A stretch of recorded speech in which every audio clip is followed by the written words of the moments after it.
जिस तरीके से निजीकरण किया जा रहा है, चाहे वो रेलवे डिपार्टमेंट का हो या फिर शिक्षा के क्षेत्र का हो या फिर तमाम जो चीज़ें हैं उसका जो जिस तरीके से निजीकरण किया जा रहा है, उसी के विरोध में जो है यहाँ पे काफ़ी लोग मौजूद हैं। जानकारी लेते हैं कि शिक्षा नीति जो नई आई है उसमें क्या कमियां रह गई हैं, क्यों विरोध किया जा रहा है, और शिक्षा को जिस तरीके से निजीकरण किया जा रहा है उसमें क्या कमियां रही हैं। ज़्यादा समय व्यर्थ न करते हुए सीधे जानकारी लेते हैं। सर, सबसे पहले स्वागत है आपका। नई शिक्षा नीति का आप लोग विरोध कर रहे हैं, क्यों करना चाहते हैं? देखिए, इसका जो पहलू है विरोध करने का, ये एक पहलू नहीं है, इसका एक बहुत बड़ा पहलू है। ये शिक्षा डॉक्यूमेंट है, जो नई शिक्षा नीति है, ये एक बहुत बड़ा एक डॉक्यूमेंट है, 66 पन्नों का एक डॉक्यूमेंट है, जिसमें कि पूरा बुनियादी शिक्षा से लेकर जो उच्च शिक्षा है, तमाम पूरे शिक्षा के पहलू में इसमें बदलाव किया गया है। हर स्तर पे बदलाव किया गया है। ये एक पूरा खाका है शिक्षा का बाजारीकरण, सांप्रदायिकरण, शिक्षा का निजीकरण करने का, शिक्षा का पूरी तरीके से व्यवसायीकरण करने का।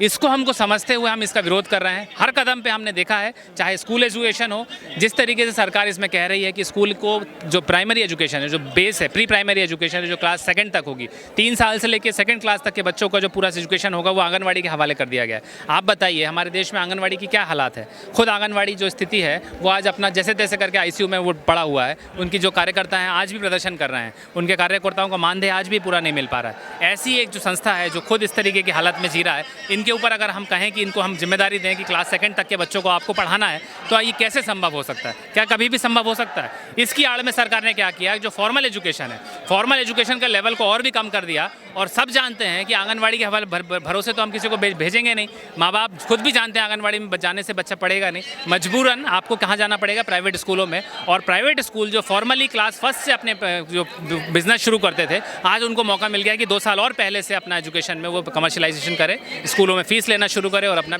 वो करे। लेकिन नई शिक्षा नीति में सर बताया ये भी जाता है कि 9वीं चाहे 12वीं के जो छात्र हैं, जो पढ़ने वाले छात्र हैं, इसके साथ साथ जो है उनकी रुचि के हिसाब से जो है उनको काफ़ी समय दिया जाएगा, उसके हिसाब से माहौल से ढला जाएगा, ऐसा बताया जा रहा है। आप इसको कैसे देखते हैं? देखिए, ये एक तरीके से पूरा जो है ना बहुत आसान बनाने की बात है। शिक्षा को वो कह रहे हैं कि खेल खेल में सहज बनाने की बात है। शिक्षा का बोझ नहीं लेना चाहिए।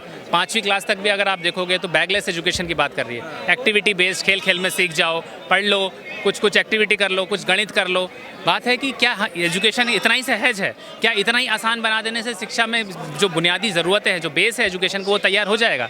किसी भी ज़रूरत है, किसी भी जो निर्माण होता है, उसका आधार को मजबूत बनाना बहुत ज़रूरी होता है। एक बड़ी बिल्डिंग अगर आपको बनानी है, उसका अगर बेस को आप खोखला बना देंगे तो कभी भी आप 10 मंजिले की बिल्डिंग नहीं खड़ी कर सकते।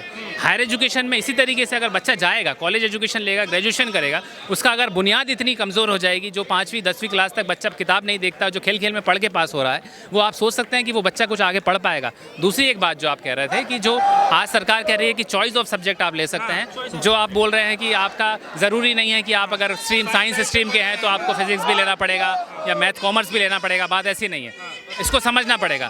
बात है कि ये जो तमाम चीज़ें हैं वो किसी एक प्रोसेस से चल रही है, ये तो कोई मन मुताबिक चीज़ें नहीं है। हम भी समझते हैं, अगर आप साइंस लेते हैं, एक उदाहरण के तौर पे अगर आप मैथ्स पढ़ते हैं तो आपको फिजिक्स उसके साथ तो सहायक सब्जेक्ट बनेगा। जब तक आप फिजिक्स अच्छे से नहीं पढ़ेंगे तब तक आप मैथ्स भी नहीं पढ़ सकते अलग से। आइसोलेशन में कोई सब्जेक्ट नहीं पढ़ा जाता। तो ये जो पूरा कॉम्बिनेशन है, ये कोई हवा में नहीं बन गया। इसको भी शिक्षाविदों ने, टीचर्स ने फ्रेम किया है कि कौन कौन से सेट ऑफ सब्जेक्ट्स पढ़ने से वो विशेष उस सब्जेक्ट को पढ़ने में मदद पहुंचाएगा, तभी हम उस चीज़ को लेते हैं। आप ऐसा नहीं हो सकता कि आप बीमार हैं और आप अपने 3-4 डॉक्टरों से सलाह लेके 4-5 दवाइयाँ अपने मन मुताबिक ले लिया और उसको खा लिया और सोचेंगे मैं तो ठीक ही हो जाऊंगा। अगर आप ही वो कर सकते थे तो डॉक्टर की कोई ज़रूरत नहीं थी, है ना? इस चीज़ को हमको समझना है कि कैंटीन में आप जाके अगर 15 चीज़ें ऑर्डर कर दो, पेट तो भर जाएगा, लेकिन एक प्रॉपर डाइट मिलेगी वो ज़रूरी नहीं है।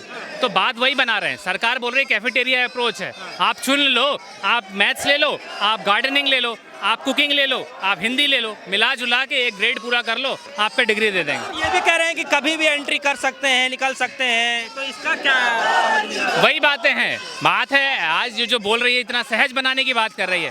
शिक्षा में अगर आप नहीं कंटिन्यू कर पा रहे हैं, आप छोड़ दीजिए, आपको डिग्री पकड़ा दी जाएंगी, एंट्री बाद में कर लीजिए। इससे कुल मिला के आज जो है ड्रॉप आउट रेट को बढ़ाने का ही काम कर रही है हमारे देश में, जहाँ पे आज भी हम देखते हैं कि आर्थिक स्थिति की वजह से बच्चे पढ़ नहीं पाते, और ख़ास तौर पे लड़कियाँ जो इसका खास शिकार होती है, जो पढ़ाई को आज भी सेकेंडरी माना जाता है हमारे देश में, ऐसे में आप सोचिए माँ बाप उनको बोलेंगे कि भाई 1 साल पढ़ लो, डिग्री तो मिल ही रही, घर बैठो बहुत हो गया, 2 साल ले लो, हद से डिप्लोमा ले लो, हो गया, पढ़ने की ज़रूरत नहीं है। मूल बात है डिग्री को आपने ख़त्म कर दिया, एक जो सीरियसनेस है, जो एक पूरा जो एक कोर्स है, जो एक ग्रेजुएशन का जो एक डिग्री है वो आपने ख़त्म कर दी। दूसरा है आपने एंट्री दे दी, कभी भी आप जाओ कभी भी आप आओ। दूसरा है वो एग्जिट देने का आपका क्रेडिबिलिटी क्या है, उस डिग्री की मान्यता क्या होगी आपने नहीं बताया। एक डिप्लोमा डिग्री जो कोर्स भी बनाई हुआ है 3 साल के लिए, उसमें 1 साल का आधा अधूरा कोर्स पढ़ के वो निकल जाए डिप्लोमा का, वो डिप्लोमा की डिग्री की क्या वैल्यू है मार्केट में, उस सर्टिफिकेट के वैल्यू की डिग्री की क्या वैल्यू है मार्केट में। ऐसी तो डिग्रियाँ लेके 1000 लोग घूम रहे हैं, आज तो PhD MPhil करके भी लोग डिग्री लेके घूम रहे हैं। तो बात डिग्री देने की नहीं है, बात है कि आप सही नॉलेज दे पा रहे हो कि नहीं। सरकार डिग्रियां बांटने का काम कर रही है।